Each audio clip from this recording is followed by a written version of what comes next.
نحمده ونصلي على رسوله الكريم اما بعد فاعوذ بالله من الشيطان الرجيم بسم الله الرحمن الرحيم قل لو كان معه آلهة كما يقولون إذا لابتغوا إلى ذي العرش سبيلا سبحانه وتعالى عما يقولون علوا كبيرا تسبح له السماوات السبع والأرض ومن فيهن وَإِن مِّن شَيْءٍ إِلَّا يُسَبِّحُ بِحَمْدِهِ وَلَكِن لَّا تَفْقَهُونَ تَسْبِيحَهُمْ إِنَّهُ كَانَ حَلِيمًا غَفُورًا۔ سورۃ بنی اسرائیل کا درس چل رہا ہے۔ اسی سورۃ کی آیت نمبر 42 سے لے کر 44 تک تلاوت کی گئی۔ ان آیتوں کے اندر اللہ رب العزت نے فرمایا کہ نبی کہہ دیجئے کہ اگر اللہ کے سوا کوئی اور معبود ہوتا، جیسے یہ لوگ کہا کرتے ہیں کہ اللہ کے علاوہ دوسروں کو معبود بنا رکھا ہے ان لوگوں نے، جو مشرکین کہتے ہیں کہ فلاں بھی معبود ہے، لات منات عزا ان کو بھی اپنا معبود سمجھا کرتے تھے۔ تو گزشتہ آیتوں کے اندر بھی، ان آیتوں کے اندر بھی اللہ رب العزت نے شرک کی رد بیان فرمایا ہے کہ یہ جس طرح کہتے ہیں کہ اللہ کے علاوہ کوئی اور بھی معبود ہے، تو پھر اور معبود ہوتے تو پھر وہ کسی بھی طرح عرش والے کی طرف تک راستہ تلاش کر سکتے۔ ان میں سے کسی نے کوئی اس طرح کا راستہ تلاش کر لیا ہے۔ ویسے بھی یہ دنیا کا اصول ہے کہ کسی بھی حکمرانوں کے اندر دو بادشاہ قبول نہیں ہوا کرتے۔ اس لیے دوسری صورت کے اندر بھی اللہ رب العزت نے فرمایا کہ اگر دو معبود ہوتے، دو الہ ہوتے تو یہ زمین میں فساد برپا ہو جاتا اور زمین کے اندر تباہی مچ جاتی۔ تو اس لیے اللہ رب العزت ایک ہی معبود ہے، اس کے علاوہ کوئی بھی معبود نہیں، کوئی بھی شریک نہیں۔ اگر دنیا کا بھی یہی اصول ہے کہ کہیں پہ بھی دوسرا بادشاہ اپنی سلطنت کو قبول نہیں کرتا، بس میں ہی ہوں، دوسرا کوئی نہ ہو۔ ایسے ہی اگر دنیا کے اصول کے اندر ہی دیکھا جائے تو اگر دو معبود ہوتے تو ایک چاہتا کہ ابھی رات ہو، دوسرا چاہتا کہ ابھی دن ہو، تو یہ ہو ہی نہیں سکتا کہ دو معبود ہوں۔ تو انہوں نے اپنی طرف سے گڑھ لیا ہے۔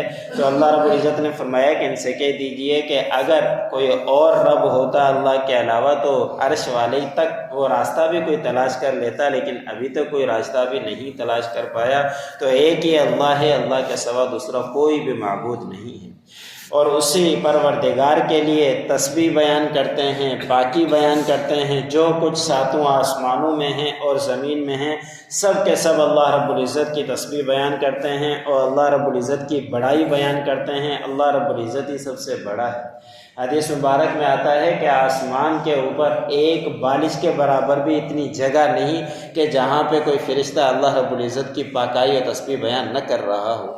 اگر اللہ رب العزت کو پاکائی بیان کرنی ہوتی تو یہ فرشتے بھی بہت سے، بلکہ انسانوں کو اس لیے بنایا کہ انسان یہ دنیا کے اندر جائیں گے، ان کے لیے امتحان کی جگہ ہے، اور کس طرح زندگی گزار کر آتے ہیں، آگے چل کر ان کا حساب دینا ہوگا۔ فرشتے تو معصوم ہیں، ان سے تو کوئی گناہ ہوتا ہی نہیں، وہ خالص اللہ رب العزت کی عبادات کے اندر ہی مشغول ہیں۔ انسان کو اللہ رب العزت نے پیدا فرمایا، اس کے اندر دونوں مادے رکھے ہیں، ایک عبادات کا بھی رکھا ہے، دوسری طرف گناہوں کا بھی رکھا ہے۔ فرشتے ہر چیز سے پاک ہیں، نہ وہ گناہ کر سکتے ہیں نہ کچھ، ہر وقت اللہ رب العزت کی پاکائی کے اوپر ہی لگے ہوئے ہیں۔ تو اللہ رب العزت ہی کے لیے تسبیح بیان کرتے ہیں، ساتوں آسمان میں جو کچھ ہے اور زمین میں بھی جو کچھ ہے سارے کے سارے۔ اگرچہ اللہ نے فرمایا کہ اس کی تسبیح تمہیں محسوس نہیں ہوتی، لیکن ہر چیز اللہ رب العزت کی تسبیح بیان کرتی ہے۔ درخت بھی تسبیح بیان کرتے ہیں، پہاڑ بھی تسبیح بیان کرتے ہیں۔ حدیث مبارک میں آتا ہے کہ نبی کریم صلی اللہ علیہ وسلم نے فرمایا کہ ایک پہاڑ دوسرے پہاڑ سے باتیں کرتے ہوئے کہتا ہے کہ کیا تمہارے اوپر بھی کوئی اللہ والا بزرگ گزرا ہے کہ کس کوئی تسبیح پڑھتا ہوا گزر رہا ہو؟ تو ہر چیز اللہ رب العزت کی تسبیح پڑھتی ہے۔ جس طرح کے معجزات سے نبی کریم صلی اللہ علیہ وسلم سے ثابت ہے کہ آپ صلی اللہ علیہ وسلم کے ہاتھوں میں کنکروں نے سبحان اللہ کہا، جو اوروں نے بھی سنا، ورنہ اور تو کوئی نہیں سن سکتا۔ یہ معجزہ تھا جس کی وجہ سے اوروں نے بھی سنا کہ کنکریوں نے بھی آپ حضور صلی اللہ علیہ وسلم کے ہاتھ میں تسبیح پڑھی تھی۔ ہر چیز اللہ رب العزت کی تسبیح کرتی ہے، درخت ہو، چرند ہو، پرند ہو، سب اللہ رب العزت کی پاکائی بیان کرتے ہیں۔ لیکن اللہ نے فرمایا کہ تم ان کی تسبیح کو سمجھ نہیں سکتے، تم ان کی پاکی بیان کرنے کو سمجھ نہیں کر سکتے، بے شک اللہ رب العزت بردبار بھی ہے اور معاف کرنے والا بھی۔ قُل لَّوْ كَانَ مَعَهُ آلِهَةٌ كَمَا يَقُولُونَ، کہہ دیجئے کہ اگر ہوتے اللہ کے ساتھ کوئی اور معبود جیسا کہ یہ مشرک لوگ کہا کرتے ہیں، اِذًا لَّابْتَغَوْا إِلَىٰ ذِي الْعَرْشِ سَبِيلًا، تو اس وقت یہ تلاش کر لیتے عرش والے کی طرف راہ۔ سبحانہ وتعالی، وہ پاک ہیں اور بلند و بالا ہیں، برتر ہیں، اما یقولون، جو کچھ وہ کہا کرتے ہیں، علوا کبیرا، بہت ہی بڑی ذات ہے اللہ رب العزت کی۔ تسبح له السماوات السبع والارض، اور تسبیح بیان کرتی ہیں، پاکی بیان کرتی ہیں اسی اللہ کے لیے ساتوں آسمان میں، والارض، اور زمین میں، ومن فیہن، اور جو کچھ ان دونوں کے درمیان ہے، سب کچھ اللہ رب العزت کی پاکائی بیان کرتے ہیں۔